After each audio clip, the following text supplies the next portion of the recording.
Hey loves, muze tujyane kuri Kigali Universe. So nabanje kugenda gufata something to drink that restaurant called Muti. How naingezeyo, it's upstairs kuri floor ya nyuma. And I was trying to show you guys my outfit. Nina mbeguje kwa ahantu nari mvuye. I wouldn't recommend you to wear high heels ugiye hano hantu wapipe kuko me too. Me underswear ntambaye high heels because me wearing the high heels byatumye ari ibintu nyine ntago nari ndi comfortable, like ukuntu mutari comfortable. Anyways, so hano nyine uri kwinjira hari kino kibuga cya basket gisa neza cyane, ahanga ni walkway uri kwinjiramo hano twari tuhageze. The reason why mukona ino video ifite ukuntu iri dark nuko yuko mwimbe ntago hari much light, ntago hari too much light, so rero nagabanyije urumuri kugira ngo hatazamo utuntu nyine tutameze neza. Yeah, so none ndi ukama inkweto kugira ngo nkore activity yanjye ya mbere. So my first activity was this one.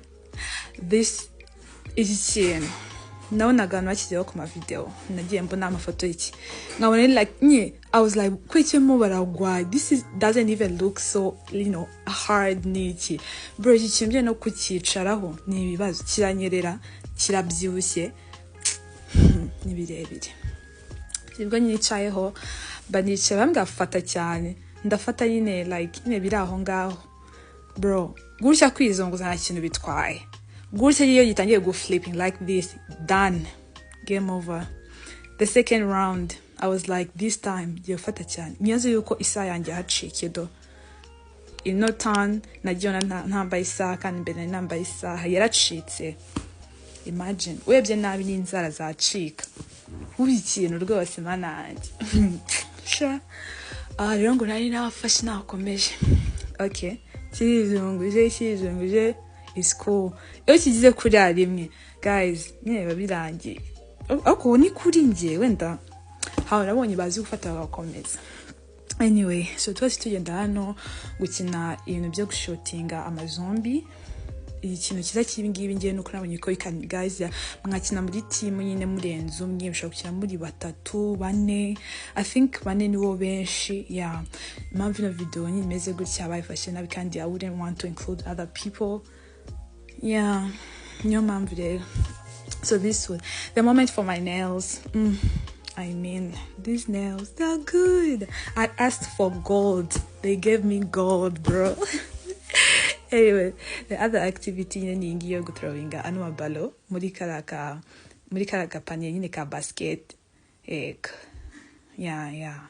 So ingine nyine like uthrowingamo bagenda bashaho nyine inshuro. Hano ndakora nyine ku nshuro 40.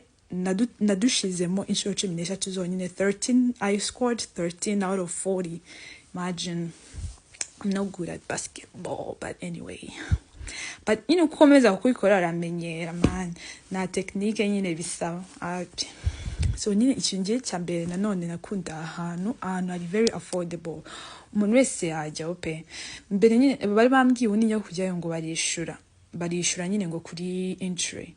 Ariko sha is free, nagize bambwiye winjira ngeze mu imbere bameza details zose bakubwira no game na amafaranga ingi na amafaranga ugakina uzi ngo I'm consuming this money kandi are very affordable, very affordable. Gusa nyine abashyushye sheri yo wifubitse wabira watogota. Anyway, so let's nyenda gukina ikintu cyo gukubita this hammer, ikubita kuri kino kintu, and then hari ahantu iko bigenda byiyongera bikwereka nyine imbaraga ukoresheje. Yeah, babikwereka nyine imbaraga ukoresheje. Bama baranseka ngo kinari gushama imbaraga, ako you guys byone iki kinyondo kintu gihama kiraremereye ibiro byanga man nukwesha imbaraga. Kinyondo byone kiraremereye, but yeah, it was fun. It was a lot of fun. Kugenda muri benshi, I would recommend that. Kugenda uri wenyine, you wouldn't have that, fun, but you would have fun. Yeah.